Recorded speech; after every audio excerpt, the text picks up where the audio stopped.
Hey guys, Ninja Guy VR here, and a few weeks ago I've reviewed Insomniac's first VR game from 2016, Edge of Tomorrow.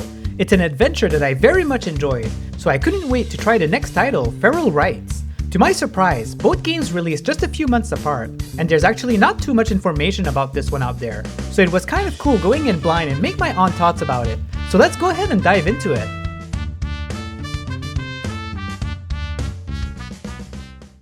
Many years had passed on Stonefang Island.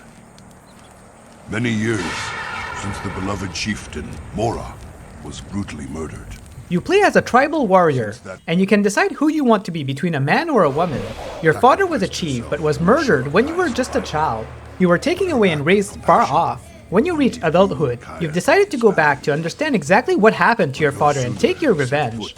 As soon as you make it there, you end up trapped in a cave, and you meet your father's murderer right away. Thankfully, an ally named Bokor comes to rescue you, and you manage to escape. Surrender now! Put that cookie down!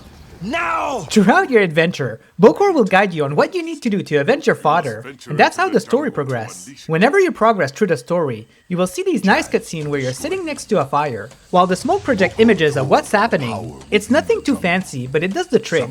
I like that you encounter a few characters here and there. It gives more charm and keeps it fresh. It progresses very nicely. Outside of that, most animations will be just a character popping in front of you with some dialogue. The whole story is kind of on the light side, but it's nice to follow while you fight your way through the levels. You have the power! You have the royal jaguar blood! The game is kind of an action-adventure game with collectathon elements. You'll be exploring a bunch of sections, and all of these sections will have a percentage amount that will indicate how much you have left. You'll find things such as viewing points where you'll need to look and find a sign that will give you a lot of money.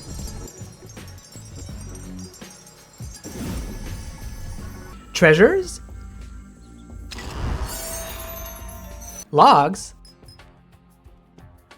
and runes, which can unlock an extra area if you collect them all. You will also find random runes sometimes that are not indicated on the map. These are very important to find since they will increase your health, spirit, or regeneration, but they are not on the map, which makes it difficult to find them. Speaking of the map, the search for collecting can become very tedious since you'll be looking at the map over and over to figure out where they all are. Honestly, after the first few sections, I've decided to kind of give up on collecting. Move on with the game and just collect any that I find on my way. After finishing the game, in most sections I only had around 20% of items collected. You do have the option to keep playing afterwards, so it gives a nice sense of replayability if you want to keep going. There are light puzzles in the game, but you'll never feel stuck. They are very easy to figure out. Plus your allies will sometimes give you pretty clear hints on what to do. As above, so below. Turn the signs and watch them glow.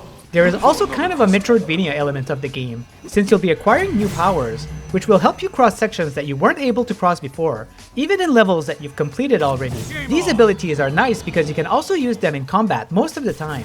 You'll never really get lost. First, when you look at the map, you'll see a red circle to know where your next objective. But the most convenient way is to call your spirit bird, which will go in the direction that you need to go. Early in the game, you will gain the ability to transform into a jaguar-like beast, which I really appreciate since when you're a human, your running speed is kind of slow. Plus, you have to punch everything to collect material. With the jaguar, your speed is boosted by a lot. Plus, anything that he touches blow up, so material gathering is way faster.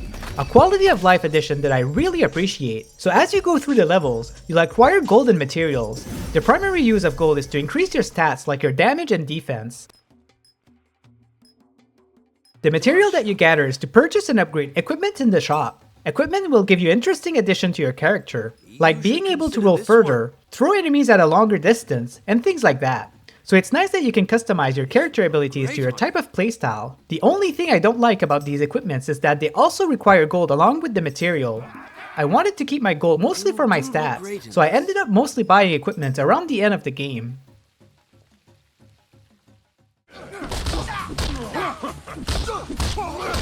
The combat is fun, kind of. It is very fleshed out. You have two buttons for light and heavy attacks, and you have combos that you can do with them. There's a combo that you can do that projects the enemy in the air, so you can connect even more punches, and it's pretty satisfying to have a full-on combo on them. You get some score points as you keep hitting enemies without getting hit, and every 100 points, you have the ability to perform a finishing move, which will replenish some of your health and spirit. You also have a few moves to avoid attacks. You can roll out of them, or dash when you're in the air, which is usually what I personally prefer to do. But then you also have the option to block attacks, which doesn't work on bigger beasts. If you press the block button with perfect timing, you'll then parry the enemy and they will become vulnerable for a full combo. There's a nice variety of enemies. You'll first encounter regular humans, and then some with an armor that you have to destroy with heavy attacks. Then you have panthers, monkey beasts, and that's not even half of the enemies. They keep bringing new ones to keep it fresh. There's another beast form that you acquire early in the game, and this one is the fighting beast, which will give you a whole different set of combos. When you transform, your health will be your purple bar instead. The beasts don't have much health, but when you're back to a human form, that purple bar slowly replenishes, so you can go back to the beast form later. It brings some nice strategy in play, since you have to be more careful when you're human, but at the same time, you have a better set of stats and combos.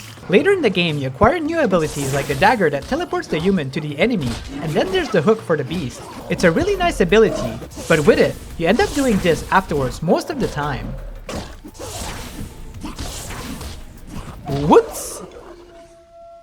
It's not something that bothered me much, but it doesn't feel like it was meant to be used like this. So yeah, the combat can be really fun, but around the end, man, it can be difficult and super unfair. I have to admit that I played the game on the hardest difficulty though, but there are some unbalanced moments. Some monsters will have an ability that will completely take down all of my beast's health, and there are just situations where it felt like I needed to be lucky. This battle, for example, took me a whole 20 minutes to do.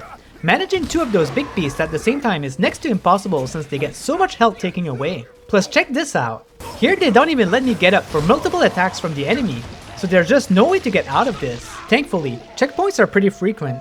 Later in the game, they also introduced this monkey straight out of hell. The only way to hit them is by parrying one of their attacks. But there you get thrown in this situation where there's a bunch of enemies and two of those monkeys, so you can't focus on one alone. Plus I think that there's something really annoying coded in the battles where some enemies will only start attacking when you attack. So it makes managing a full combo even harder. It's really unfair and the fluidity is not there compared to other fighting games that I really enjoyed. You can't even block in the air, so if an attack comes to you during that time, you're out of luck. Attack animation needs to finish before you can roll and such. I just enjoy fighting games a little more when you can cancel an animation, like in Ninja Gaiden for example.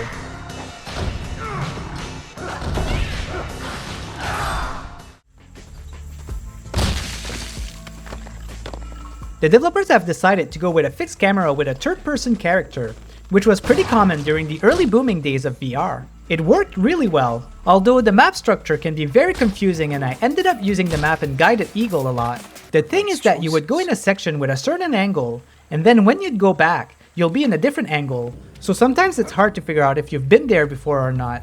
As you can see, it's not the most graphical game out there. Back in 2016, we already had games like the new Doom, Dark Souls 3, and Uncharted 4. This game's graphic style looks like it was inspired by the PlayStation 2 era type of adventure, although you could say that they've done a good job at the environments though. It does look very lush and lots of stuff happening in the screen, compared to the bland colors and low polygons of games like Mark of 3 for example. So it's still visually appealing, with an interesting take on the style. One thing I wasn't much of a fan are the traps of the games. Like right now, I bet that you didn't even notice this plant before I got caught in it. Many times I got switched to a new camera angle and got caught in a trap right away. It felt super unnecessary since I just spawned one or two screens before and then tried to avoid it this time. Outside of that, they can be very convenient to throw enemies in it.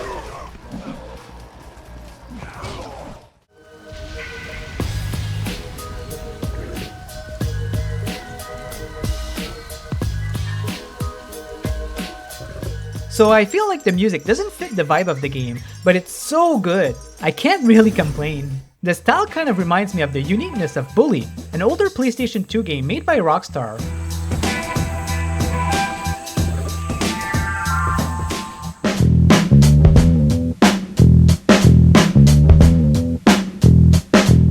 They mixed the soundtrack around. You would hear one song, go into combat, and then when you're done, a new song pops up. The whole same set of songs are used throughout the game, but I never felt tired of it. It's definitely one that I would listen on the side if I had access to it.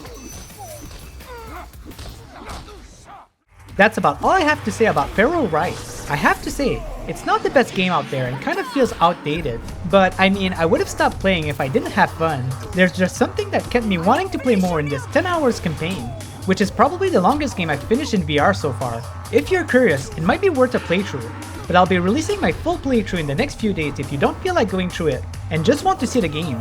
I personally feel like you should skip this one, and maybe play third-party fighting games in the UE VR mod.